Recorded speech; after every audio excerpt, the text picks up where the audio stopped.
I have this tweet from Derek Thompson, who I think hits the nail on the head with the hammer as to why Democrats cannot figure this out.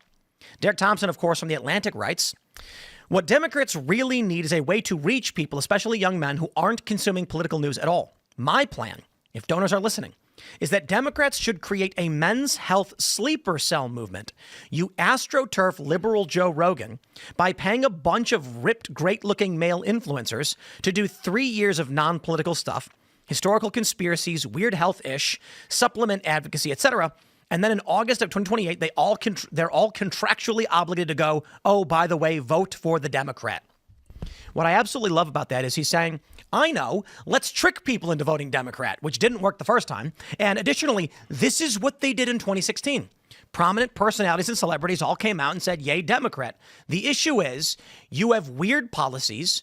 Working class guys don't want to chop off little kids' balls, and they don't want open borders. They want their jobs back. So Democrats, if they came out and they were like, I'm just like Joe Rogan. The moon is a secret terraforming base created by aliens, and the pyramids can actually walk. People would be like, that's interesting. And then he went, also, we should remove the testicles of children. They'd be like, I'm not voting Democrat, dude. It's not going to happen. If Democrats want to win, they need to change their policies. The problem is they really want these policies. So you know what they're doing in Texas instead? They're just running covertly in Texas. They're running as Republicans. They say all the right words as Republicans. And then when they get to the state house, oops, Democrats. They're Democrats. Yep. Oops, all Democrats. That's the strategy. I guess that's what they have to do. They really do want these policies. They're not going to walk away from them. As a bro's bro, I'll give the Democrats some free advice because I know they won't follow it anyway because they are beholden to the far left. The issue at hand here is that men don't want to be tone police and put up on endless purity tests. They don't want to have to feel like they're walking around on eggshells when they're on a podcast or what have you. So none of this would work because they'd say the wrong thing in a podcast and none of their viewers would end up forgiving them because of some, misdeed that they've done in the past. And there's no room for forgiveness in the far left space.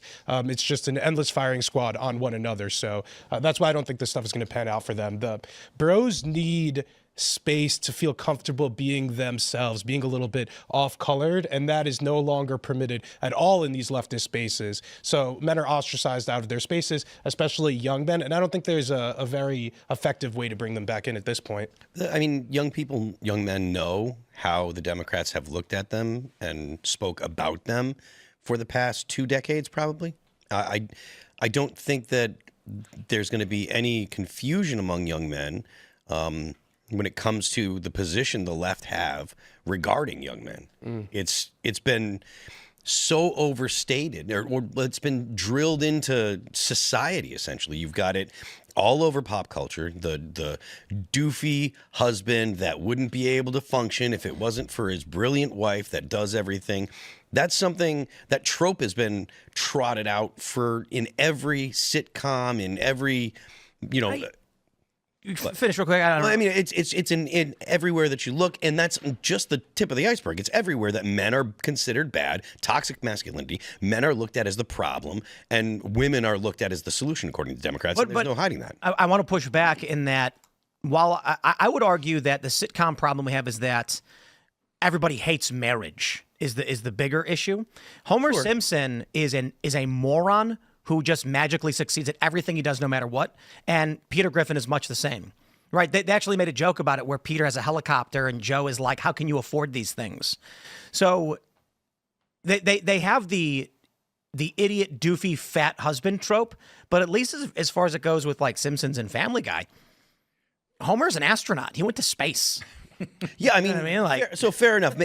So take that, take that for what it's worth. But it's the point. Broad point still remains: toxic masculinity. There is no positive role models for men.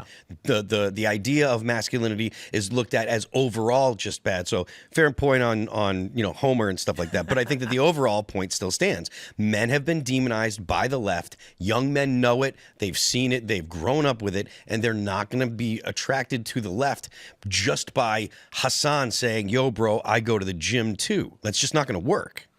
Yeah, I actually wonder who watches channels like his, I think it's mostly LGBTQ. Men dressed like women.